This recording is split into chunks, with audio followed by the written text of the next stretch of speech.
혼추를 향하여 흐르는 강물 같아라. 때론 빠르게 때론 느리게 그러나 멈추지 않고 주님은 나의 그리움, 주님은 나의 목마름, 울게 하시네 웃게 하시네 내 영혼에 가득 계시네. 문득 바라본 하늘 뭉게구름 같은 주님의 미소 나 거기 살리라 영원히 쉬리라. 주님의 품에서 주님의 품에서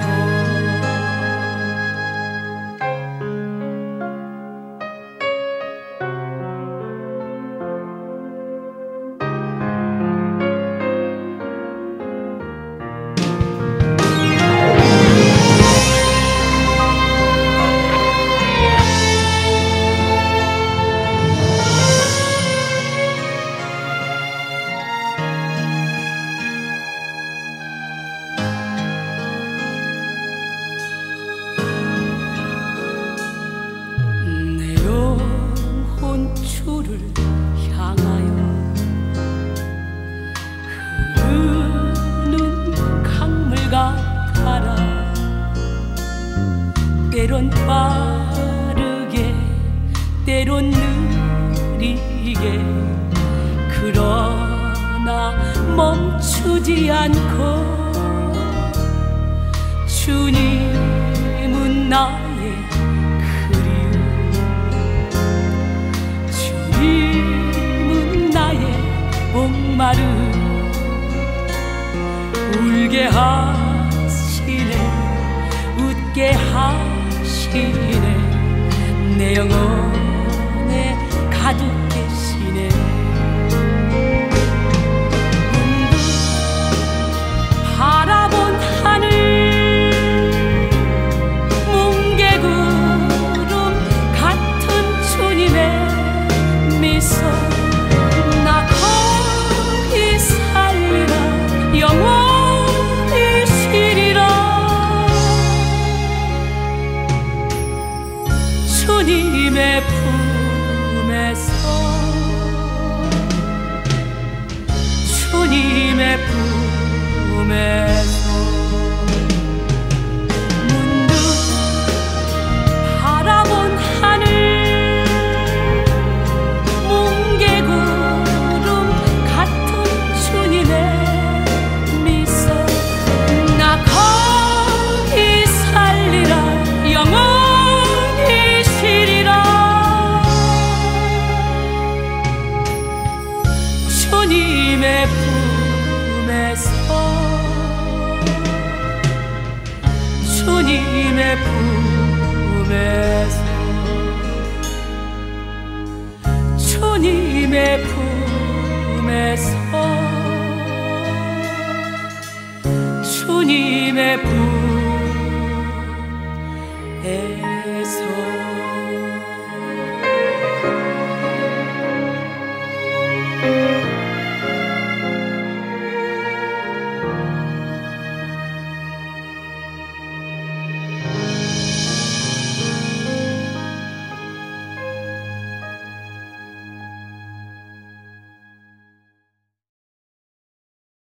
여호와를 경외하는 자는 복을 얻으리로다라는 제목을 가지고 오늘 신년 주일 예배를 드리려고 합니다.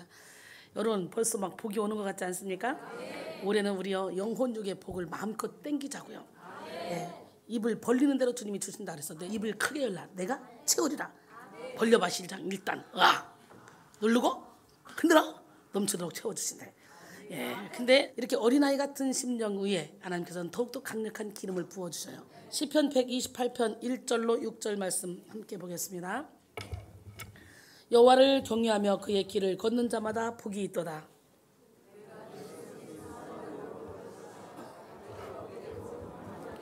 내 집 안방에 있는 내 아내는 결실한 포도나무 같으며 내 식탁에 둘러앉은 자식들은 어린 감람나무 같으리로다.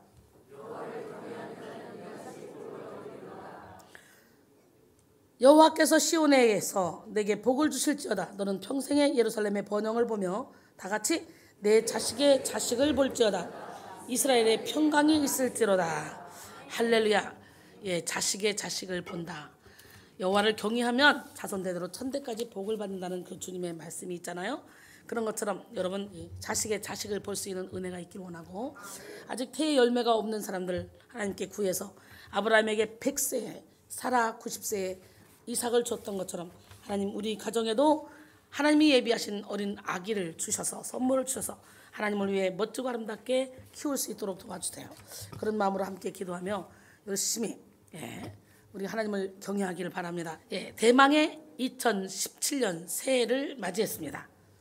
특별히 올해는 1월 1일이 주일이어서요, 새해 첫날을 주일 예배로 온전히 주님께 드릴 수 있게 됐어요. 얼마나 감사한지 모릅니다. 이제 2016년이 완전히 지나갔어요. 그리고 2017년이 시작되었습니다. 우리는 옛 구습을 다 청산하고 새로운 영혼, 할렐루야, 새로운 마음, 새로운 몸으로 새로운 시작을 해야 됩니다. 새해가 좋은 것은 새롭게 시작할 수 있기 때문이죠. 지나간 과거 다 포맷시켜버리고 다시 한번 새해를 열어가는 우리 모두가 되길 원합니다. 지금까지 죄악으로 잘못된 길을 걸었다 할지라도, 게으름과 미련함으로 후회스러운 길을 걸었다 할지라도 이제 지금부터 새로 시작하면 됩니다. 이전 것은 지나갔으니 보라 새 것이 되었다 그랬어요. 할렐루야. 오늘 본문 1절은 여호와를 경외하며 그의 길을 걷는 자마다 복이 있다는 거예요. 새날을 맞는 우리는 여호와의 길을 걸어야 됩니다. 예수님이 가신 길을 가야 됩니다. 그 길은 좁은 길입니다. 그 길은 십자가의 길입니다. 그 길은 고난의 길입니다. 그 길은 철저히 희생의 길입니다.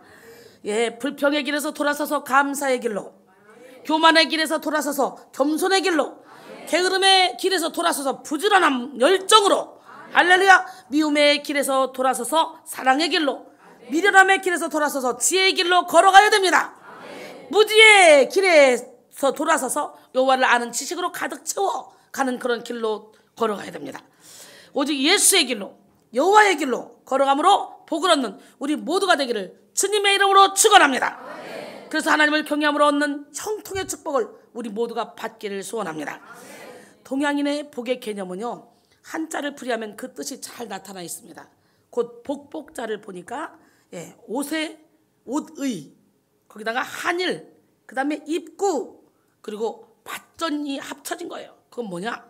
이는 복을 받는 것은 옷을 잘 입고 등 따시고 하나뿐인 입에 풀칠할 전답이 있으면 족하다는 뜻이에요. 이 복자가. 그러니까 세상 사람들은 어떻게 해요? 등 따시고 잘 먹고 배부르고 누울 곳 있으면 끝나는 거잖아요. 이야, 서양인의 복도 아주 비슷합니다. 하루의 행복은 이발소에 가는 것이고, 일주일의 행복은 결혼하는 것이고, 결혼하는 거 일주일밖에 안 되네.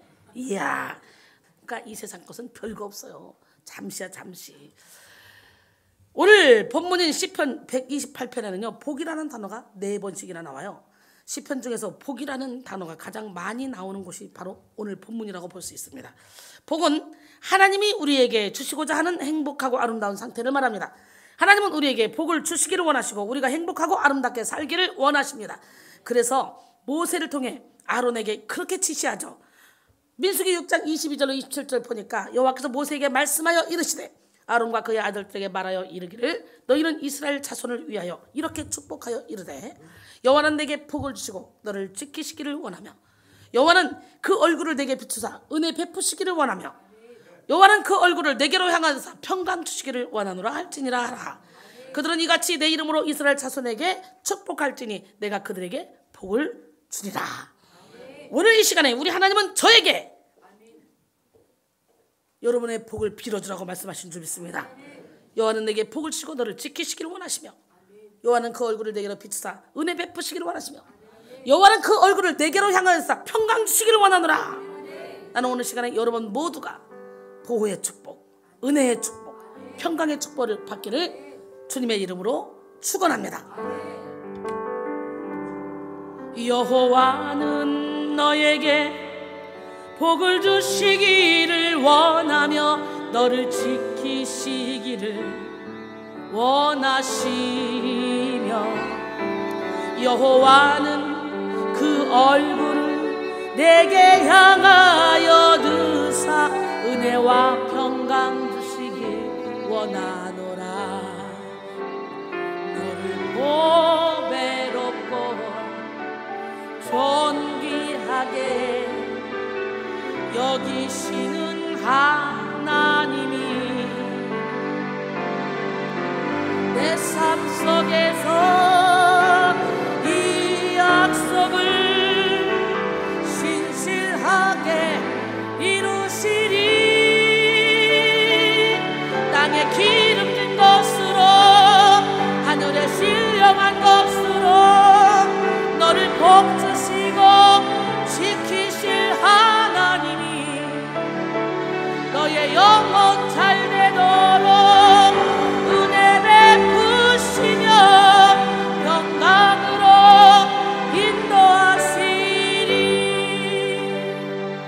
너를 보배롭고 존귀하게 여기시는 하나님이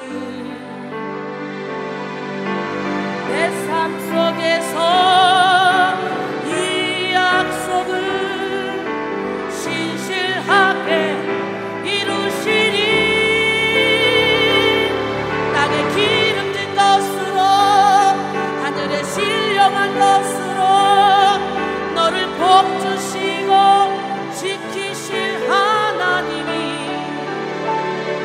너의 영혼 잘 되도록 은혜 베푸시며 평강으로 인도하시리.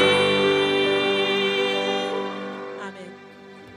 여러분에게 보호의 축복, 은혜의 축복, 평강의 축복이 임하기를 바랍니다. 예수님도 산상 설교를 시작하시면서 먼저 팔복에 대해서 말씀하셨죠.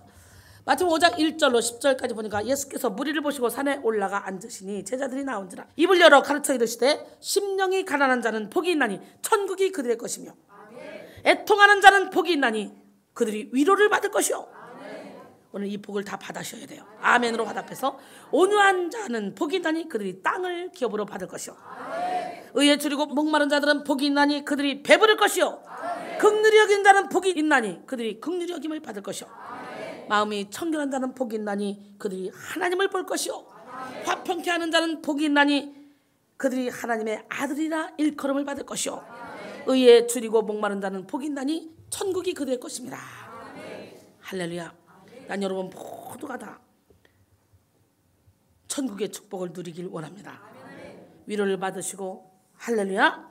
땅을 기업으로 얻으시고 배부를 것이고 할렐루야. 긍휼히 여김을 받을 것이고 그리고 하나님을 볼 것이며 하나님의 아들이라 일컬음을 받을 것이며 천국이 우리의 것이 되어야 될 줄로 믿습니다. 예수님은 진정한 복이 무엇인지 주님의 제자로 사는 삶은 무슨 삶인지 우리 하나님은 이 팔복 속에 가르쳐줘요. 이렇게 살아라. 심령이 가난하게 살아라. 의에 줄이고 목마른 자가 되어라. 계속적으로 마음이 청결한 자가 되어라. 할렐루야. 의를 위해 박해받는 자가 되라. 그러면 박해받는 그것이 바로 너의 마음속에 천국을 이루어질 것이다. 할렐루야. 이렇게 가르쳐 주십니다. 그렇기 때문에 예수님의 제자로 사는 삶은 괴로운 삶, 슬픈 삶이 아니라 복 있는 삶이에요. 주님을 따르는 삶은 이전에 알지 못하던 그런 새로운 가능성을 보는 삶이요, 차원이 다른 복을 누리는 삶입니다. 주님이 주는 복은 영혼의 복, 내적인 복이에요. 우리는 자꾸 눈에 보이는 복을 쫓아가지만 진짜 복은 내 내면이 건강해지는 것이고 우리의 가족이 다 구원받는 복입니다. 복은 인간적인 노력으로 주어지는 것이 아닙니다. 복은 온전히 하나님으로부터 말미암는 것으로서 믿음의 길을 가고 있는 사람들에게 하나님이 채워주시는 것입니다. 내 영혼이 잘된 같이 내가 범사에 잘되고 강건하기를 내가 간구하노라. 우리 모두가 다 영혼이 잘된 같이 범사에 잘되고 강건한 축복을 받기를 원합니다. 복 있는 사람의 인생은 역경과 환난이 없는 인생이 아니에요. 예수 안에 있으면, 너희가 그리스도 안에 있으면 환난을 당하나 기뻐하고 즐거워라. 왜? 환난은 인내를, 인내는 연단을, 연단은 소망을 이루는 줄 너희가 알미라. 로마서 5장 3절로 4절 말씀이죠. 그렇기 때문에 어떤 어려움도 이겨낼 수 있는 그 능력이 바로 복 있는 삶입니다. 그래서 복 있는 사람은 환경에 지배받지 않는 충만함과 만족함을 느낍니다. 진짜 복 있는 사람은 어떤 사람인 줄 알아요? 진짜 능력 있는 성도는 천국 가는 그날까지 믿음을 지키는 성도요, 영적인 권세 있는 성도요, 어떤 장애물도 뚫고 갈 수 있는 성도입니다. 나는 우리 백성이들이 모두가 다 진짜 복 있는 성도가 돼서, 할렐루야, 어떤 어려움도 다 뚫고 가는 기적의 역사를 체험하기를 바랍니다. 오늘 본문은 하나님을 경외하는 자의 형통함에 대해서 노래함으로 하나님이 주시는 복을 설명하고 있는 시입니다. 시인은 개인이나 가정이 화목하고 행복해지는 그 비결이 바로 여호와를 경외하는 것이라는 거예요. 예, 본문뿐만 아니라 모든 성경이 이구동성으로 말하는 것이 뭐냐? 하나님을 경외하는 자의 형통입니다. 주님이 주는 형통은 영적인 것뿐만 아니라 육신적인 것까지도 포함하는 전인적인 형통입니다. 난 여러분 모두가 다 전인적인 형통함의 축복을 받기를 원합니다. 출애굽기 23장 25절로 26절, 내 하나님 여호와를 섬기라. 그리하면 여호와가 너희의 양식과 물에 복을 내리고 너희 중에서 병을 제하리니 내 나라에 낙태하는 자가 없고 임신하지 못하는 자가 없을 것이라. 내가 너희의 날수를 채우리라 그랬어요. 그러기에 여호와를 경외함으로 아직 아기가 생기지 않는 그런 주부들은, 하나님, 주부지 그럼 뭐 아가씨가 아기 생기냐? 하나님, 형통의 축복을 주셔서 내게도 선물을 주세요. 아름다운 아기, 예쁜 아기. 우리는 형통의 복을 받되 하나님을 경외함으로 형통의 복을 받아야 돼요. 예, 어느 남자가 유명해지고 싶어서 개미를 기르면서 길들이기 시작했어요. 개미에게 춤을 추게 하는 훈련을 시키는 거죠. 그는 그 일에 너무 집착해서요, 7년간 고생하는 동안 주변의 사람들이 너 정신병에 걸렸구나, 그래서 정신병원까지 끌려가기도 했습니다. 지성이면 감천이라고 드디어 개미로 하여금 춤을 추게 하는 그런 역사가 일어났어요. 성공했어요. 야, 그런 이 사실을 신문에 내려고 신문사로 막 가다가 배가 고팠어요. 그 식당에 갔습니다. 음식을 가져온 종업원에게 자랑하고 싶죠. 그래서 잠깐만요. 그리고 성냥개비에서 개미를 꺼내가지고 딱 놨더니 갑자기 종업원이요, 이 개미 좀 보시오. 그랬더니 종업원이 놀래가지고 아저씨 죄송합니다 하면서 순식간에 막 손으로 확 개미를 이겨서 다 죽여버렸어요. 종업원은 깜짝 놀랐던 거죠. 순식간에 어디서 이 개미가 나왔지? 그래서 음식점 식탁에 개미가 올라온 것이 얼마나 미안하겠습니까? 어떤 사람은 돈에 미쳐서 돈 버는 일에 생명을 걸고, 어떤 사람은요 명예에 미쳐서 수단과 방법을 가리지 않고 명예를 얻으려고 합니다. 어떤 사람은 음란에 미쳐서 그냥 이 남자 저 남자 이 여자 저 여자 그냥 헐떡거리는 사람, 만족을 누리지 못하는 그런 사람들도 있습니다.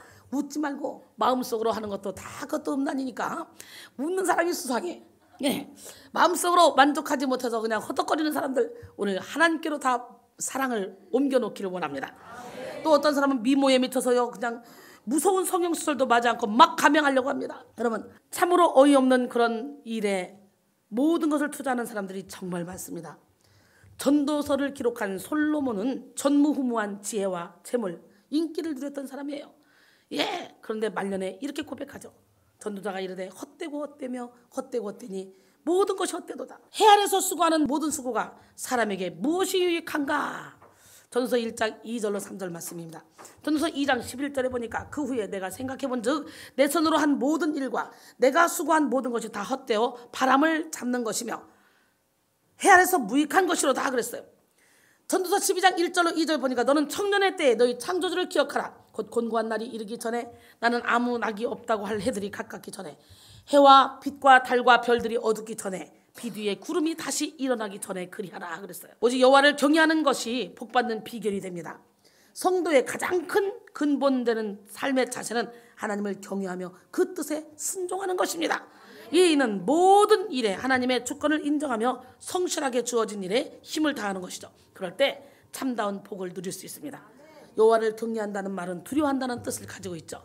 여호와 하나님께서 존귀하시고 위엄 있으신 전지전능하신 하나님이기 때문에 오직 하나님만을 경외하며 두려워하며 사는 것입니다. 하나님께서는 인간과 전혀 다른 존재이기 때문에 하나님을 두려워하는 거죠. 여호와 하나님께서 나의 주인 되시고 나는 그의 종임을 인정하게 될 때 온전히 여호와를 경외하게 됩니다. 생사화복을 주장하시는 하나님, 천지만물의 주인이 되시는 하나님, 모든 것을 아시며 또한 모든 것을 하시는 하나님이 나를 사랑하셔서 독생자 예수 그리스도의 생명을 주심을 믿는 것이 바로 여호와를 경외하는 것입니다. 우리가 예수 그리스도를 위해 사는 것이 여호와를 경외하는 것입니다. 이렇게 여호와를 경외하는 사람은 세상 어떤 것도 두려움이 없습니다. 사망도 두렵지 않습니다. 사망은 너희 쏘는 것이 무엇이냐? 사망이 쏘는 것은 죄요, 죄의 권능은 율법이니라 그랬어요. 그러나 우리가 예수를 믿음으로 죄의 문제 해결을 받았기 때문에 우리는 죽음도 두렵지가 않습니다. 왜? 우리는 영혼 불멸, 우리는 육신의 장막들만 벗을 뿐 우리의 영혼은 영원한 천국으로 가기 때문에. 할렐루야. 구약시대에 하나님을 두려워하는 그런 감정이 아주 강했죠. 그래서 하나님을 만나면, 죄 중에 하나님을 만나면 누구나 죽는다는 그런 생각을 했습니다. 그래서 하나님의 이름을 함부로 부를 수도 없다고 생각했어요. 그런데 신약시대에 우리는요, 예수 그리스도로 말미암아 하나님을 아빠, 아버지로 부르게 돼 있어요. 보잘것없는 내 머리털까지 다 세시면서 나를 보호하시고 나를 사랑하시는 아버지 하나님, 그 하나님을 우리가 마음껏 우리 마음에 모시게 되었다는 거죠. 할렐루야. 오직 하나님 한 분만을 경외하며 사랑하는 우리 모두가 되셔서 형통의 축복을 받는 2017년이 되기를 원합니다. 할렐루야. 하나님을 경외함으로 하나님과의 친밀한 관계를 누립시다. 하나님을 깊이 경외함으로 복을 받는 우리 모두가 되기를 바랍니다. 여호와를 경외하는 자에게 주시는 복이 뭐냐? 먼저 손이 수고한 대로 먹는 복이에요. 미국의 어느 부자가 명문대학을 방문했습니다. 수업이 끝난 후에 찾아갔기 때문에 학생들은 만나보지 못하고 어느 노인이 계속적으로 잔디를 깎고 있는 것만 봤습니다. 잔디가 너무도 아름답게 손질되어서 물었습니다. 어떻게 이렇게 아름다운 잔디를 가꿀 수 있습니까? 노인은 일손을 멈추고 대답합니다. 날마다 풀을 깎고 물을 주면 이렇게 됩니다. 아니요, 그래도 이렇게 잘 기르는 방법이 있잖아요. 말씀해 주세요. 그러자 노인이 또 말합니다. 300년 동안 이런 일을 반복한 결과 우리 학교의 잔디는 이렇게 아름답게 자랄 수 있었습니다 라고 대답했어요. 그런데 미국의 부자가 놀란 것은 그 잔디 깎는 그 노인이 바로 그 대학의 총장이었다는 사실이에요. 꾸준히 노력하고 땀 흘리며 인내하면 반드시 좋은 결과가 있다는 것을 말해주는 아름다운 그런 이야기죠. 독일의 철학자였던 임마누엘 칸트는 사람이 행복해지기 위한 조건을 3가지로 말했습니다. 그가 말한 행복한 사람의 첫째는 뭐냐? 할 일이 있는 사람. 할렐루야. 둘째는 사랑하는 사람이 있는 사람. 셋째는 희망을 가지고 있는 사람. 어때요? 칸트가 말한 것처럼 여러분은 행복한 사람이야? 할 일이 있어? 사랑할 사람이 있어? 여기서 지금 걸리는 사람 많아. 나를 사랑하면 되지. 하나님을 사랑하고. 맨날 그 남자 여자만 자꾸 허덕대니까 하나님이 안 주는 거지. 세 번째, 희망을 가지고 있는 사람. 어머, 나네? 시작. 그지? 사랑의 대상을 받고 하나님께로. 그래서 우리는 세상에서 가장 행복한 사람이 되래. 제가 항상 얘기하죠. 나처럼 행복한 사람 있으면 나와봐. 그러고 얘기하는데 임마누엘 칸트가 멋지게 말했네. 할 일이 있는 사람, 잠잘 시간도 없이 할 일 있죠. 사랑할 사람이 있는 사람. 나 여러분 모두가 진짜 내 부모처럼, 내 자식처럼, 때로는 내 친구처럼 사랑합니다. 사랑하지 않으려고 자 인간 저 죽였어 저거 싶은데 보면요, 여기서부터 사랑이 뽀글뽀글 올라와. 이걸 어떻게 해야 돼? 아우, 저 인간 내 스타일 아니야. 아우, 저거 그냥 내쫓아버려야 돼. 근데 여기서는 그랬는데 여기서는 사랑이 올라와. 쳐다보면 아이고 참나, 그래 내가 맨날 당하잖아요. 사랑 바보, 딸 바보, 뭐 누구 바보 있다. 나는 성도 바보야.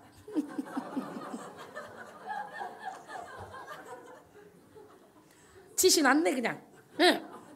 새해부터 지시 나야 돼 그냥. 오늘 오후 예배 없으니까 느긋하게 예배 드리자고. 배고파 죽겠는데 이런 생각 빼. 나도 안 먹었어. 누르밥 하지 마시고 왔어. 우리 하나님은 누구 하나님? 1년 동안 살아갈 힘을 오늘 이 시간에 얻어야 돼요. 이 시간에. 아멘. 그래서 할 일 있습니까? 그럼 할 일 찾아가. 없으면 사랑할 사람 없어? 하나님 찾아. 이승이 찾아.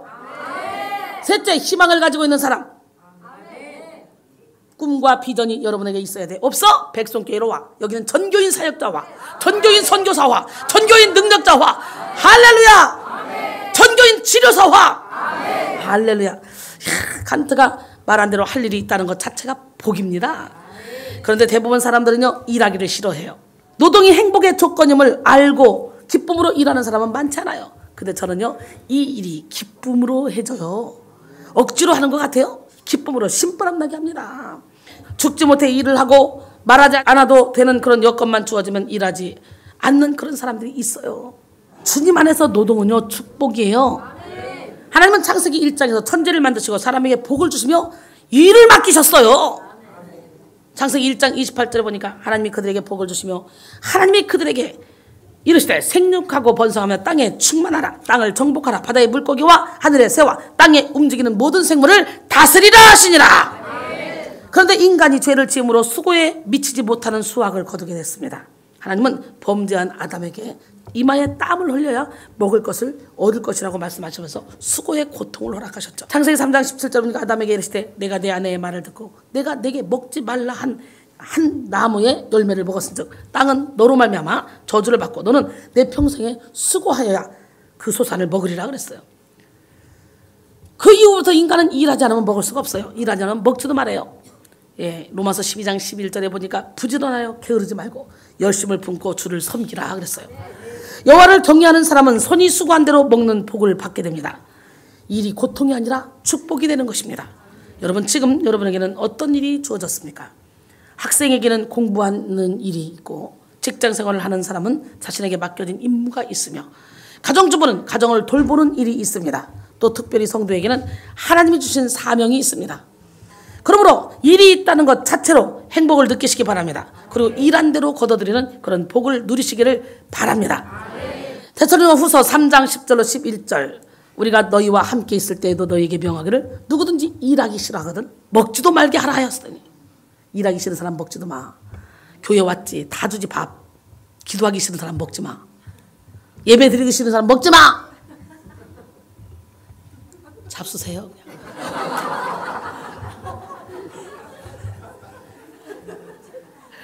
우리가 들은즉 너희 가운데 게으르게 행하여 도무지 일하지 아니하고 일을 만들기만 하는 자들이 있다 하니 그래. 일 않고 일만 만드는 사람 꼭 있어요. 주방 가서도 일도 안 하고 계속 일만 만들어요. 막 벌려놓기만 해요. 그런 사람이 있어요. 회개할지어다. 잠언 12장 27절에 게으른 자는 그 잡을 것도 사냥하지 아니하나니 사람의 부귀는 부지런한 것이니라 그랬어요. 예, 부지런한 사람이 부자가 되는 거예요. 복받지 못한 사람은요 100% 노력해도 50% 60% 70% 정도밖에 못 얻지만 복받은 사람은요 향방 없이 일하지 않고 초점을 맞춰 일하기 때문에 100배 200배 30배 열매를 맺게 돼요. 난 여러분 모두가 다 복받는 기적의 주인공이 되기를 원합니다. 손이 수고한 대로 먹는 복을 받은 사람은 100을 노력해서 100을 거두겠죠. 그런데요 여러분의 영혼이 열심히 수고해서 하나님의 마음을 움직여서 얻는 축복은요 무한대야. 주님이 기뻐하시는 수고를 함으로 수고한 대로 먹는 복을 누리는 우리 모두가 되기를 주님의 이름으로 축원합니다. 자손 대대로 누리는 그런 또 가정의 복. 여러분 체스털트는 자기 둥지를 틀지 않은 새가 완전한 새일 수 없듯이 자기 나라를 사랑하는 것 이상으로 자기 가정을 사랑하지 않는 사람은 완전한 인간이라고 할 수 없다 그랬어요. 예, 이 말은 한 사람의 인생에 있어서 가정에 대한 성실함만큼 중요한 일은 없다는 사실을 강조한 것입니다. 예, 가정에 대한 성실함. 그러면 우리 신랑처럼 성실한 사람은 세상에 없어.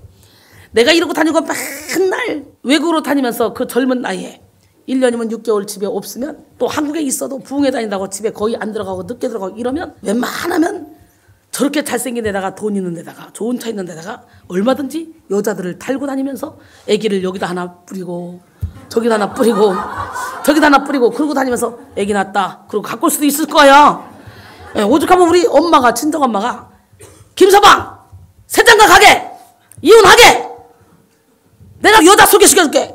우리 엄마가 그럴 정도로 우리 신랑이 외로운 시절을 보냈어요.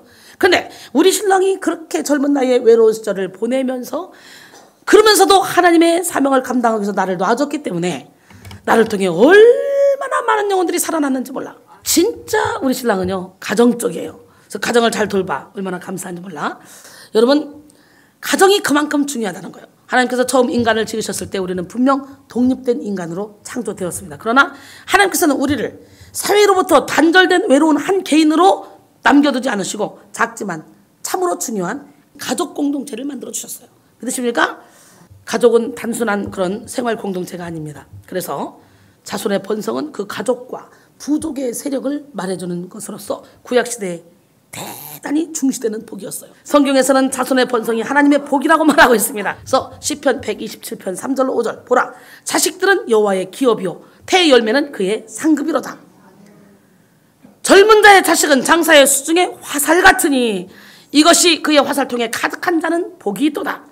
그들이 성문에서 그들의 원수와 담판할 때에 수치를 당하지 아니하리라 그랬어요. 이사야 44장 3절로 4절 보니까 나는 목마른 자에게 물을 주며 마른 땅에 시내가 흐르게 하며 나의 영을 내 자손에게 나의 복을 내 후손에게 부어주리니 그들이 풀 가운데서 솟아나기를 시냇가의 보들같이 될 것이라 그랬어요. 창세기 12장 2절에 내가 너로 큰 민족을 이루고 내게 복을 주어 내 이름을 창대케 하며 너는 복이 될지라. 아브라함이 받은 복 중에 하나는 바로 자손의 번성의 복이죠. 하나님께서는 아브라함의 자손의 번성을 약속하셨습니다. 시냇가의 모래처럼 하늘의 별처럼 많은 자손을 주시겠다 그랬어요.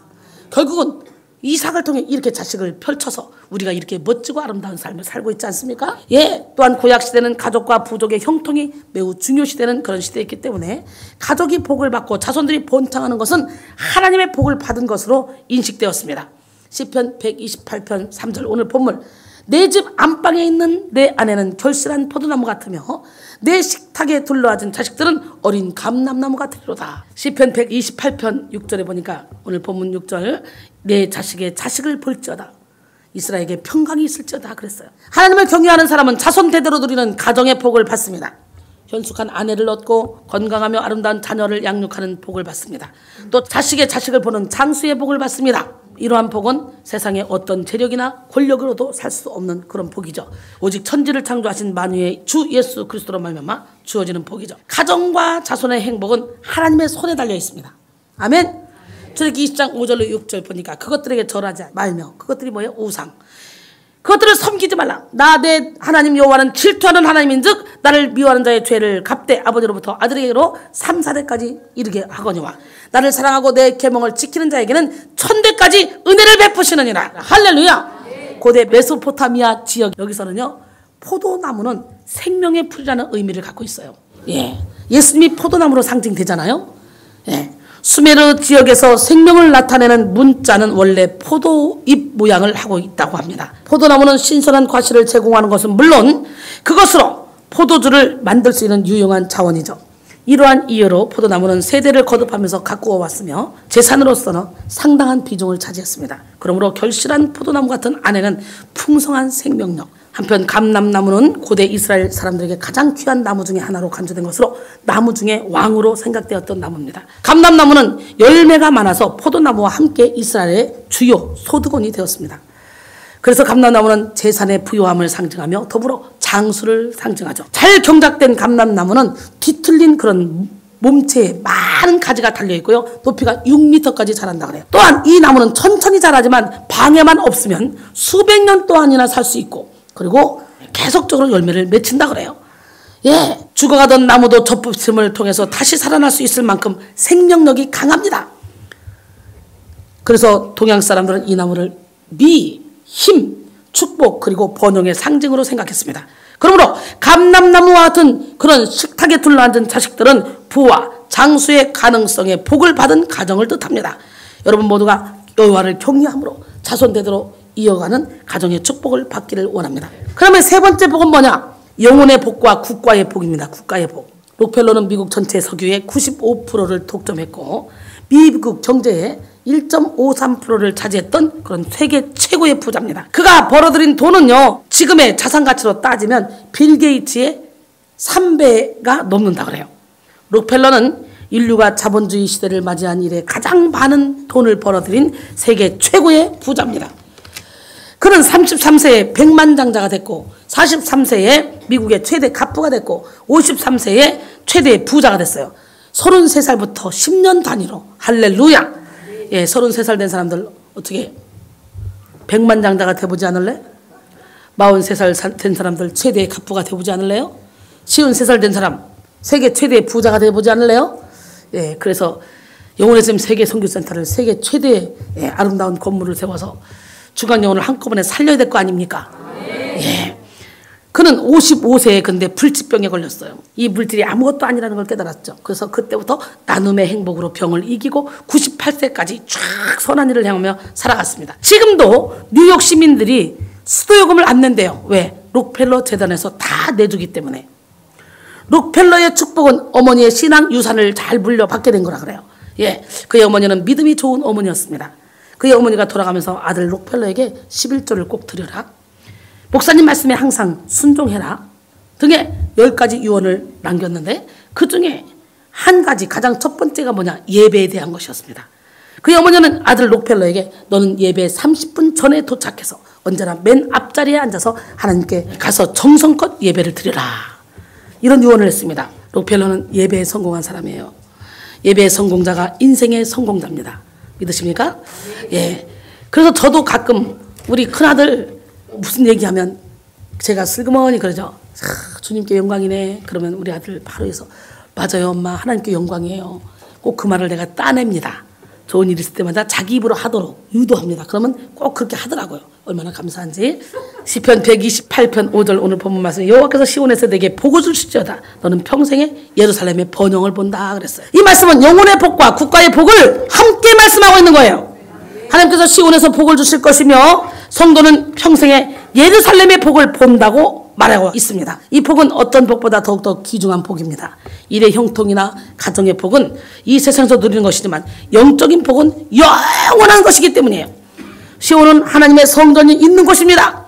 하나님의 성전이 있는 곳에서 예배를 드리면서 시온의 복을 영원토록 받는 우리 모두가 되기를 원합니다. 하나님은 성전에 임재하시고 하나님의 백성들은 그 성전에서 하나님을 만나고 하나님의 말씀을 받습니다. 그래서 이스라엘 백성들은 그 시온의 복을 누리기 위해서 예루살렘 성전을 향하여 먼 여행길을 순례하며 갔습니다. 시온에서, 성전에서 하나님께 복받기 위해 순례한 것이죠. 시온의 성전에서 성도는 예배합니다. 성전에서 예배하는 것이 성도가 누리는 최고의 축복입니다. 성전에서 예배할 때 성도는 자신들의 지나온 삶을 회개하며 죄사함을 받게 됩니다. 그리고 예배를 통해 자신들의 시간, 노력, 물질을 하나님께 드리게 되죠. 그리고 하나님의 말씀을 받습니다. 주님께서 주시는 새 힘을, 주님께서 주시는 새 권능을, 주님께서 주시는 알 수 없는 그런 사랑을 받습니다. 영혼이 하나님께로부터 치유를 받고 내적인 삶이 하나님께로부터 위로를 받고 새로운 힘을 얻게 되는 것입니다. 예배를 통해서 하나님의 놀라운 힘을 얻게 될 때 그 힘은 세상 속에서 새로운 삶을 창조해 나갈 수 있는 힘이 될 줄로 믿습니다.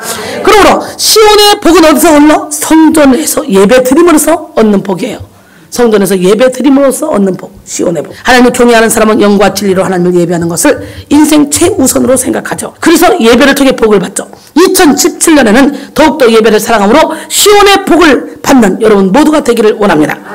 또 본문 5절 하반절에서 말하는 예루살렘의 복은 국가의 복을 말하는 국가의 복. 예루살렘은요 신앙의 중심이면서 동시에 국가의 중심지어 정치의 중심지였습니다. 예루살렘으로부터 법이 나오고 왕권이 나왔어요. 그리고 온 이스라엘을 다스렸습니다.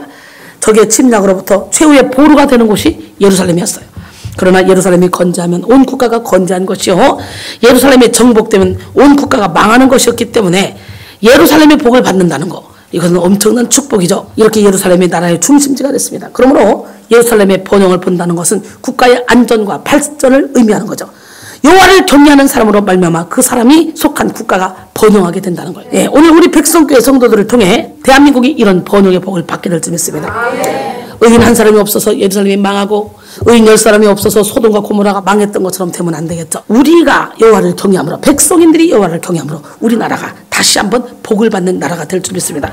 우리 한 사람 한 사람이 여호와를 경외함으로 대한민국이 풍성한 복을 누리기를 바랍니다. 사실 2016년 한 해 동안 대한민국은 정치, 경제, 문화, 사회 등 모든 면에서 위태로운 그런 사건, 사고들을 직면해야 했습니다. 국정농단이라는 그런 유례없는 부정부패가 대한민국을 뒤덮고 있었음이 아주 만천하에 드러났잖아요. 그로 인해 우리는 대통령 탄핵을 불가피한 것으로 여기고 받아들였어요. 어려운 정치 속에서 전쟁과 테러와 국가적 안전을 위협받는 일로 염려하고 있습니다. 2017년은 여호와를 경외함으로 대한민국이 복을 받아 정치가 정의롭게 구현되고 경제는 안정되며 날마다 구원받는 성도의 수가 늘어나는 역사가 일어나기를 바랍니다. 한국교회와 목회자들이 복을 받아 더욱더 예수 그리스도만 높이며 성령의 인도함을 받아 부흥의 역사를 이루기를 바랍니다. 사랑하는 성도 여러분, 여호와를 경외하며 그의 길을 걷는 자는 복을 얻습니다. 복 받기를 원하십니까? 하나님께서 주시는 복이 필요하십니까? 하나님을 경외하시기 바랍니다. 하나님을 경외함으로 수고한 대로 먹는 복, 또 수고한 것 이상으로 먹는 복, 자손 대대로 이어지는 가정의 축복, 영혼의 복과 국가의 복을 다 받는 우리 모두가 되기를 주님의 이름으로 축원합니다. 마음을 다하고 성품을 다하고 뜻을 다하고 주 여호와 하나님을 사랑하면 내가 심지 않은 과실을 먹게 하시고 내가 짓지 않은 집에서 살게 하시는 하나님을 만날 수 있습니다. 올 한 해는 그런 복이 여러분 모두에게 임하기를 주님의 이름으로 축원합니다. 함께 찬양합니다.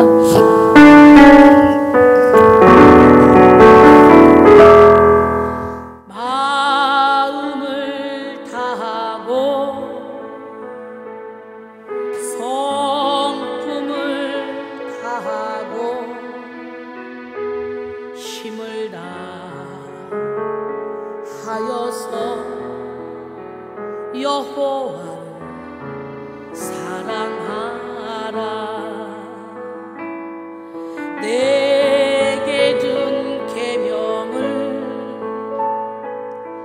마음에 새기고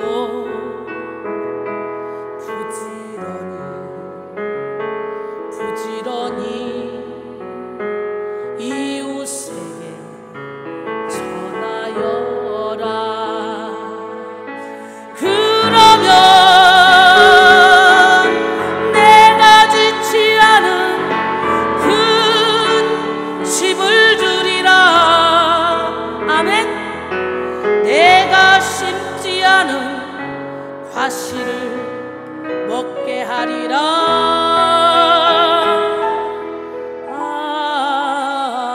그러나 한 가지 잊지는 말아라. 죄인된 우리를 구원하신 여호와를 그 주님을 생각하시면서 2017년에는 여호와를 경외함으로 형통의 복을 받을 수 있는 능력을 달라고 우리 통성으로 잠시 기도합니다. 사랑의 주님을 찬양합니다. 주님을 의지합니다. 마음을 다하고 뜻을 다하고 성품을 다해 주님을 섬기면 내가 심지 않은 과실을 먹게 하시고 내가 짓지 않은 집에서 살게 한다고 말씀하셨습니다. 오늘 시간에 여호와를 경외함으로 얻는 형통의 축복을 누리는 우리 모두가 될 수 있도록 은혜를 베풀어 주시고 역사하여 주시옵소서. 어제나 오늘 영원토록 동일하신 그 주님을 온몸으로 체험하게도 하시고 역사하여 주시옵시고 마음을 다하고 뜻을 다하고 성품을 다하여 주 하나님을 사랑하고 의지할 수 있도록 은혜를 베풀어 주시사 아버지 하나님, 내가 심지 않은 과실을 먹게 하시고 내가 짓지 않는 집에 살게 하시며 인간의 힘으로 사는 것이 아니라 성령의 바람 날개를 타고 아버지 마음껏 성령의 능력으로 풍차를 돌리며 살아갈 수 있는 우리 모두가 될 수 있도록 도와주시고 역사하시고 축복하여 주시옵소서. 여호와를 경외함으로 얻는 축복, 내가 수고한 대로 얻는 것뿐만 아니라 내가 수고하지 않아도 하나님이 예비하신 축복을 다 받아들이게 하시고 자손 대대로 이어지는 축복을 받게 하시며 영혼과 국가의 축복을 받게 하시고 역사하여 주시옵소서. 우리 하나님을 의지합니다. 하나님을 바라봅니다. 복받을 그릇을 준비할 수 있도록 우리 안에 회개의 영을 주시고 우리 마음이 순결하고 정결하게 씻어주시고 2017년 마음껏 한우 쉬는 복을 받을 수 있도록 도와주시옵소서. 지혜의 은사, 지식의 은사, 믿음의 은사, 능력 행함의 은사, 신유의 은사, 영분별의 은사, 예언의 은사, 각종 방언만함의 은사, 방언들 통역함의 은사를 받게 하시고 사랑, 희락, 화평, 인내, 자비, 양선, 충성, 온유, 절제, 열매를 맺게 하시며 새해에는 나누어 주게 하시고 새해에는 베풀게 하시고 새해에는 섬기게 하시고 날마다 하나님의 은혜로 살는 우리 모두가 될 수 있도록 은혜를 베풀어 주시옵소서. 사랑의 주님을 찬양합니다. 나 여호와는 치료의 여호와니라 말씀했기에 오늘 기도하오니 우리의 영혼 육의 질병을 깨끗하게 치료하여 주시옵시고 이 시간 우리의 온 존재가 예수로 채워지는 역사 있게 도와주셔서 신의 성품에 참여하는 귀한 시간이 될 수 있도록 은혜를 베풀어 주시옵소서. 예수님이 십자가에 못 박혀 죽으신 것을 기억하며 우리의 몸과 마음과 뜻을 다 바쳐 하나님을 위해서 섬기며 살아갈 수 있도록 은혜를 베풀어 주시옵소서. 함께 하신 주님을 찬양합니다. 주님을 의지합니다. 주님을 바라봅니다. 주님 안에서 행복한 삶을 살 수 있도록 역사하여 주시옵소서. 예수님의 이름으로 기도합니다. 아멘.